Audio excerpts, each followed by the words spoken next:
Olá, seja bem-vindo ao Mind Asset, o podcast da Itaú Asset. Eu sou Isabela Carvalho, da equipe de comunicação do Itaú, e hoje trazemos mais um episódio do nosso quadro Mercados e Fundos em Foco. O Fernando Cavalletti, nosso superintendente da área de Portfólio Specialist, comenta os principais movimentos do mês e apresenta o fundo em destaque, a família Artax Renda Fixa Isenta. Olá, bem-vindo a todos. Bom, nesse episódio do Mercados e Fundos em Foco, do mês de julho, eu vou falar sobre a nova rodada de tarifas do governo Trump, a divulgação de dados e decisões de política monetária, o impacto que isso trouxe nos mercados, principalmente em relação ao comportamento do dólar. Vamos falar um pouco de Brasil e, para terminar, falar um pouco sobre o nosso fundo de destaque no mês de julho. Começando aqui com a nova rodada de tarifas do governo Trump, no mês de julho, essa agenda voltou a causar bastante turbulência nos mercados. Então vamos lá, eu vou falar aqui por ordem cronológica, tá? Entre os dias 4 e 7 de julho, os Estados Unidos emitiram notificações tarifárias dirigidas a mais de uma dúzia de países, como por exemplo Bangladesh, Camboja, Indonésia, Tailândia, Japão e Coreia do Sul. Bem focado na Ásia, né? Com alíquotas aqui variando entre 25% e 36%. E alíquotas suplementares de mais 25% para o Japão e Coreia, programadas para entrar em vigor no dia 1º de agosto. Já no dia 27 de julho, os Estados Unidos alcançaram um acordo com a União Europeia. Tarifas recíprocas de 15% sobre determinados produtos europeus, especialmente automóveis e peças automotivas, fármacos e semicondutores. Apesar disso, metais como aço, cobre, continuaram sujeitos a tarifas de 50%, embora houvesse negociações para reduzi-las ou introduzir cotas. Em 30 de julho, o presidente Trump anunciou tarifas de 25% sobre produtos indianos, citando aqui as compras de petróleo russo como justificativa. E no mesmo dia, ele firmou um acordo com a Coreia do Sul que reduziu as tarifas para 15%, em troca de investimentos bilionários nos Estados Unidos, por volta aqui de 350 bilhões de dólares. E aí, no final do mês, em 31 de julho, o Trump assinou uma ordem executiva elevando tarifas gerais de 15% para países com déficit comercial e 10% em relação aos países que os Estados Unidos têm superávit comercial, e tarifas específicas de 50% para produtos do Brasil e 35% para produtos do Canadá, com exceção aqui para exportações que cumprem o acordo aqui de USMCA. Então, a gente vê que depois de uma calmaria nos últimos meses, né, o mercado voltou a sofrer com incerteza em relação a essa política econômica aqui dos Estados Unidos. A gente teve também alguns dados importantes e algumas decisões de política monetária aí pelo mundo, tá? Então, no mês, algumas divulgações de dados da economia americana foram importantes, como, por exemplo, o PIB do segundo trimestre, né, a primeira divulgação, que trouxe um crescimento anualizado no trimestre de 3%, acima das previsões. Já a inflação de junho, quando a gente tira os itens voláteis como alimentos e energia, ela veio abaixo do esperado. E aí mostra pra gente que o impacto do aumento das tarifas de importação ainda não apareceu nos indicadores de inflação americanos.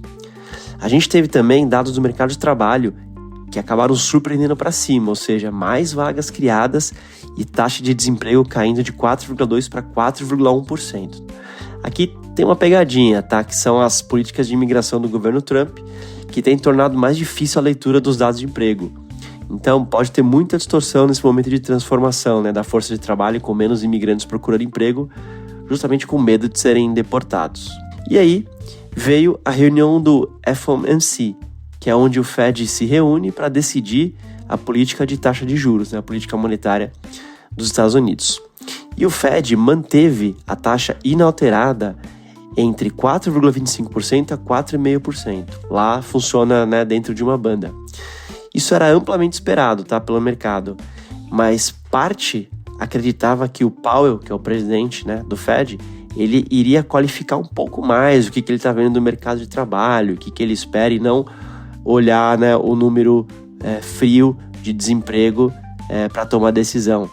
O mercado achava que ele fosse falar um pouco de imigração e tal, mas não foi o que ele fez, tá?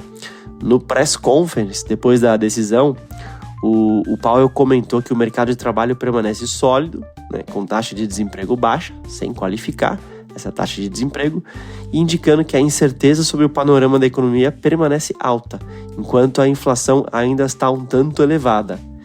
Ele falou, abre aspas, estamos longe de ver como as coisas se estabilizam. Então, as falas dele foram vistas como hawkish pelo mercado, né? Que é quando os BCs estão mais preocupados com a inflação, estão mais conservadores em cortar ou sinalizar cortes de juros, tá?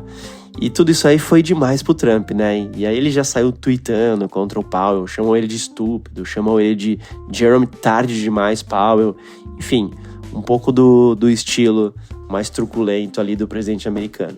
E aí, tentando compilar aqui o impacto disso tudo nos mercados, né? Tarifas e esses dados que acabaram saindo da economia americana, a primeira reação foi uma precificação de menos cortes de juros para esse ano nos Estados Unidos, tá? O mercado chegou a precificar aqui um corte e pouquinho. Então, um movimento aqui de juros para cima. Esse movimento, bem verdade, ele já vinha ocorrendo ao longo do mês de julho. E aí ele acabou se acentuando, né, depois dessa decisão do Fed. E aí isso acabou puxando também os juros de outros países desenvolvidos para cima também. Então, por exemplo, a zona do euro, Reino Unido, Japão, Canadá. A gente viu aqui um sell-off, né, quando performa mal aqui a renda fixa, né, mais generalizado mesmo no bloco desses países, tá? E já os mercados emergentes, a gente viu um comportamento um pouco mais diverso, tá? Com juros mais curtos, por exemplo, de Colômbia, México e África do Sul, com movimento para baixo, né? Então, reagindo um pouco de forma diferente aqui do que os países desenvolvidos, tá? Mas, provavelmente, o movimento mais forte que a gente viu foi nas moedas, tá? Com o dólar se fortalecendo contra todo mundo. Foi um dos movimentos mais fortes do dólar que a gente viu aqui nos últimos anos. Ele se valorizou 3,19% no mês contra uma cesta de moedas global, né, aquele dólar index, né, o DXY. E esse movimento de valorização, ele foi o movimento mais forte desde abril de 2022, tá? Então, assim, bastante forte mesmo, faz tempo que não acontecia. Mas no ano a gente ainda segue vendo a moeda americana ainda perdendo valor, né, por volta de 8%, 9% contra essa cesta, né, um movimento um pouco mais estrutural.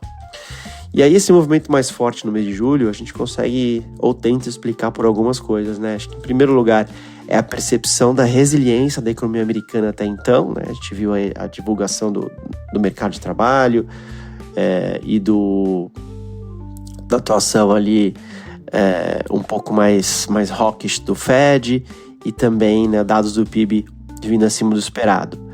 Também a gente teve o Trump, né, ele, né, depois de toda essa confusão, ele conseguiu aqui acordos com algumas regiões importantes, né, cobrando mais tarifa e garantindo mais investimento nos Estados Unidos. Então, assim, o resultado disso tudo foi o fortalecimento do dólar nesse mês, tá? E aí uma das moedas que mais chamou atenção foi o euro. Ele apanhou bastante em julho e desvalorizou 3,16%, mais do que o real, por exemplo, tá? Que se desvalorizou 3,01%. E aí esse movimento de dólar mais forte, ele pegou o mercado meio que na contramão, né? No contrapé, que apostava aqui na continuidade desse movimento mais estrutural de desvalorização do dólar, que a gente vê desde o começo do ano, né? Desde o início aí dessa implantação do programa de tarifas do governo Trump, tá? E aí acho que assim, vale citar também um capítulo à parte aqui dos ativos, que foi a performance da Bolsa Americana, tá? Então a gente teve aqui no mês de julho o Earnings Season, né, que é a temporada de divulgação de resultados, balanço das empresas, que veio bastante forte, tá? Batendo as expectativas de mercado em sua maioria, que principalmente quando a gente olha aqui as gigantes de tecnologia e o setor financeiro. Então isso levou novamente o S&P e o Nasdaq para mais uma rodada aqui de máximas históricas. Bom, e aí acho que vale falar também uma última coisa que aconteceu, não foi no mês de julho, mas foi logo depois, no primeiro dia de agosto, que vale mencionar, que foi o relatório de emprego do mês de julho, né, vindo com a formação de empregos bem abaixo que o esperado e uma revisão muito forte para baixo dos últimos meses, né? Então, vocês lembram que eu comentei ali em cima que o mercado de trabalho veio sólido, o Fed até citou isso, né, no press conference, para citar ali uma preocupação ainda com com a economia americana, de estar muito aquecida, manter os juros mais altos. Então a gente teve uma revisão basicamente de tudo isso no primeiro dia do mês de agosto, tá? Então esse dado meio que acabou aí com a percepção que o mercado de trabalho americano segue a pleno vapor. E na verdade ele já mostra até alguma fraqueza. Quando a gente olha aqui a média, né, de formação de vagas aí nos últimos 3 meses, por exemplo, caminhando para próximo de 0. E aí, lembra que eu falei que esse dado tá difícil, né, de ler por conta da mudança estrutural na política de imigração? Então, veio uma revisão forte, né, por conta disso. E aí, depois desse dado, o mercado voltou a precificar um pouco mais de 2 cortes de juros para esse ano pelo Fed, tá? Então, saiu lá de 1 para 2 e pouco depois desse dado, tá? E aí, só para também comentar que o nosso call aqui na Itaú Asset hoje são 3 cortes aqui pelo Fed esse ano. E aí, agora falando de Brasil, foi um mês mais turbulento por aqui, né? E difícil para os ativos domésticos. Toda essa questão de tarifas, né, de 50% do Trump, embora com bastante exceção aqui para diversos produtos, mais a questão diplomática entre os países, né, envolvendo essa questão do STF e tal, prejudicou os ativos brasileiros. O Ibovespa ele caiu 4,17% no mês, encerrando uma boa sequência de valorização que ele vinha no ano. E o real, como eu comentei, já perdeu uns 3%, né? A renda fixa também, e aqui eu tô tirando a parcela de crédito privado, também não foi bem, tá? O IMAB, por exemplo, que é um índice que reflete aí a cesta de todas as NTNBs, né? As NTNBs de todos os vencimentos, caiu menos 0,79% no mês. E as NTNBs mais longas caíram aí menos 1,5%, tá, no mês. Aqui no Brasil, no mês de julho, a gente teve também a decisão de política monetária pelo Copom, que decidiu por manter a taxa de juros inalterada, né, taxa Selic em 15% ao ano, conforme era amplamente esperado. E aqui sem muita novidade, tá, gente? A gente ainda acha que os cortes só devem vir lá para o final do primeiro trimestre do ano que vem.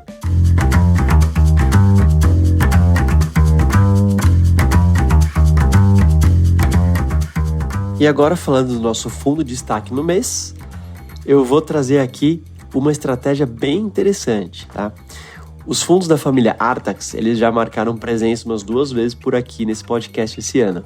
E agora mais uma vez, tá? Só que agora é uma estratégia de renda fixa isenta, tá? Que é uma combinação da gestão de risco de mercado da mesa Artax com a gestão de crédito incentivado da nossa mesa de crédito estruturado. Trazendo alguns números, o Artax Infraestrutura ele entregou um retorno de 111% do CDI em julho, acumula no ano 105% do CDI e 126% do CDI em 12 meses. Esse retorno, como eu falei, é isento de imposto de renda para investidores pessoa física. E aí no mês de julho, o fundo conseguiu atingir esse resultado, principalmente aqui com investimentos na curva de juros do México e, falando da carteira de crédito incentivado, foi basicamente alfa gerado aqui pelo fechamento dos spreads dos papéis de crédito, tá? É uma estratégia bastante interessante e vale a pena para quem está ouvindo ficar de olho. A gente vai deixar o link aqui do flyer do Artax Infra na descrição. Pessoal, obrigado e até o próximo Mercados e Fundos em Foco aqui no Mind Asset. Para saber mais sobre a família de fundos Itaú Artax, acesse o link aqui na descrição. E você, gostou desse episódio? Deixe aqui o seu comentário e não esqueça de seguir o Mind Asset na sua plataforma favorita. Até a próxima!